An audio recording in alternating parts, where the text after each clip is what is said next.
Well, hello everybody. Today we are going to start a small batch of edge grain cutting boards. These boards are going to be made up of a mix of cherry, walnut, maple, padauk, purple heart, and that's about it. Most of my strips are already cut from a previous project, so we're just going to go ahead and use those.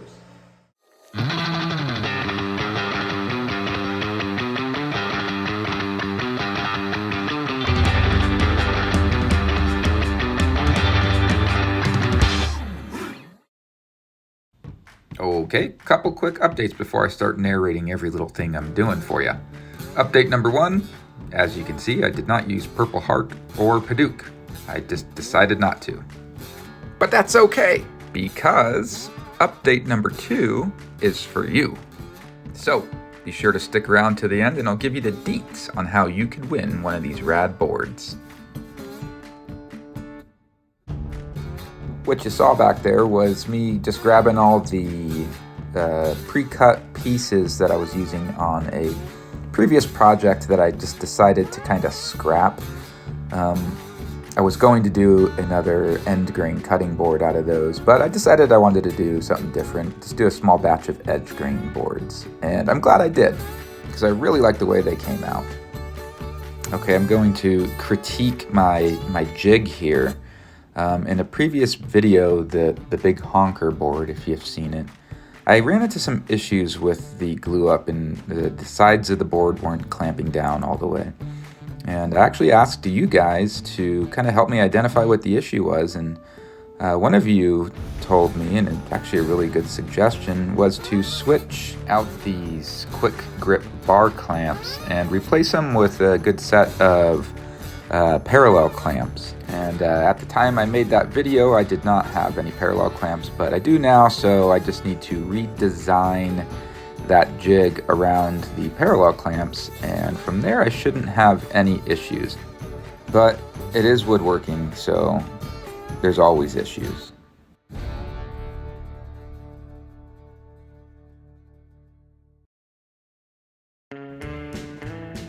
And speaking of issues, you like that segue?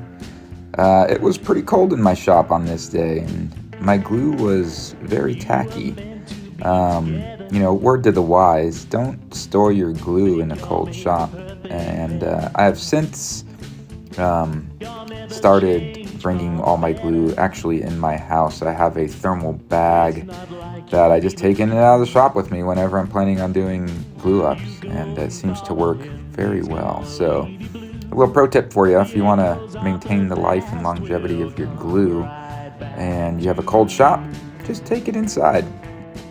Leave the hard lessons to people like me. But if you want to keep learning the easy way, you need to subscribe to this channel so you can learn from my mistakes and they don't become your mistakes. Trust me, I've got lots of them. And it is the next day, so we'll go ahead and remove all the clamps and all the little braces, and we'll get this board cleaned up and ready for the planer. I've always liked to clean the boards up as much as I can anyway before putting them through the planer. This, I find, kind of extends the life of your planer knives and really doesn't take a whole lot of effort or time or anything like that. Just grab my little belt sander and kind of go to town on it.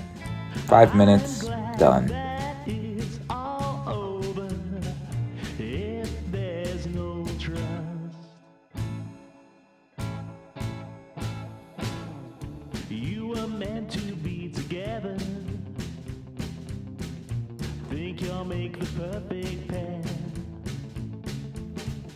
Alright, see, that was quick and easy. And now I'm just grabbing my little sawhorse adjustable height bench tabletop weird thing that I made, and it's one of the most useful tools in my shop. So there's that. And a good handful of passes through the planer, and this board is about as flat as a planer could make a board, which is what we want. Alrighty, it is now time to clean up and square up these edges. There was a fair bit of snipe on the edge of these boards from the planing, which was actually more so than normal, sort of annoying, but no, I'm just removing it. And now I'm just going to divide this length into thirds, which, if my arithmetic is right, will result in 3 identical cutting boards. Some of you will be able to identify a red flag in this particular scene, and I'll just go ahead and tell you what it is now. I don't have any dust collection on my miter station yet, and I'm also not wearing a respirator. Those two things combined equals a big no-no, so make good choices. And I've always liked bold, large, rounded corners. I think it gives it a pretty slick appearance. It gives any board a really nice appearance, so that's what I'm doing with these ones.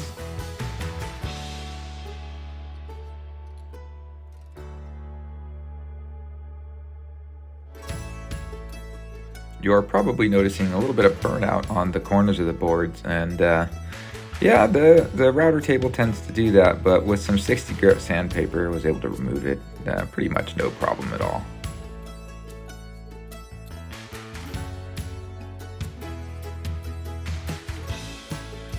I find that walnut has a lot of pits and little voids in it. What I'm doing here is just kind of going through and cleaning everything out, and I'm gonna fill it with a mixture of dark wood glue and walnut sawdust out of my orbital sander. It's a pretty fine dust, so it made for actually a really good, almost you would call it a wood putty, I guess, but yeah, it worked out really well.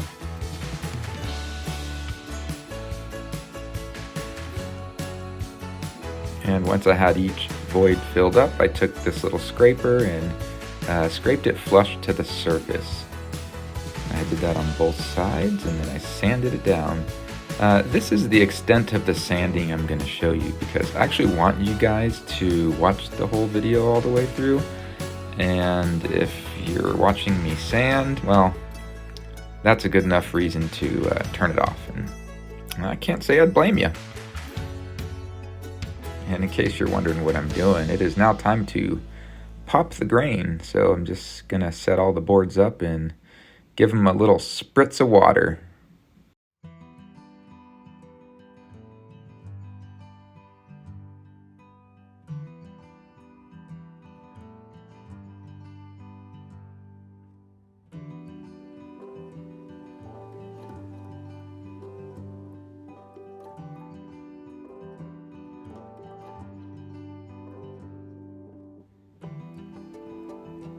And one obvious thing I'm doing differently here is using a laser engraver instead of a branding iron to apply the maker's mark to this board. This effectively eliminates any inconsistencies you'll find with a branding iron.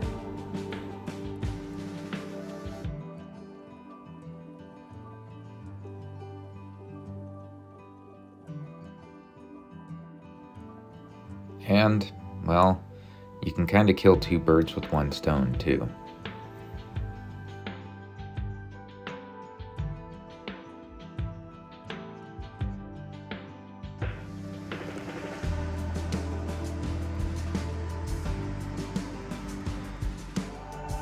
Here we will do one final hit with 220, and that'll be it for the sanding on these guys.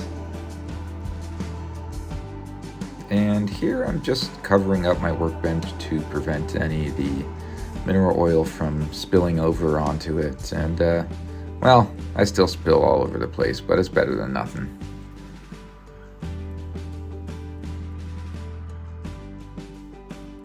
My point exactly.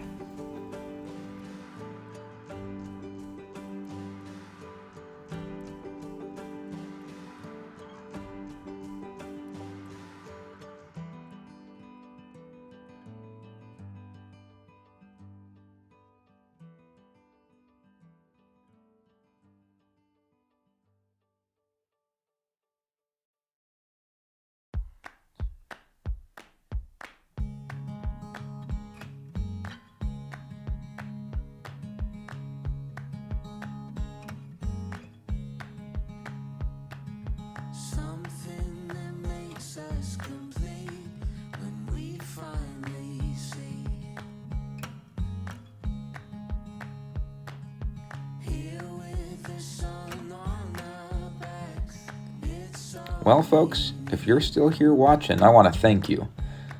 As always, I really hope you learned a little something along the way. I know I did. I typically always do, whether it's a hard lesson or an easy one. Most of the time it's a hard one, but hey, what are you going to do?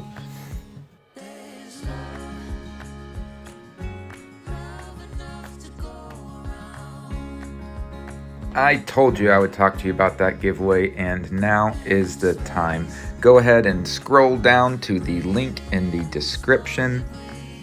There you will find all the details and all the information you'll need to win one of these awesome cutting boards.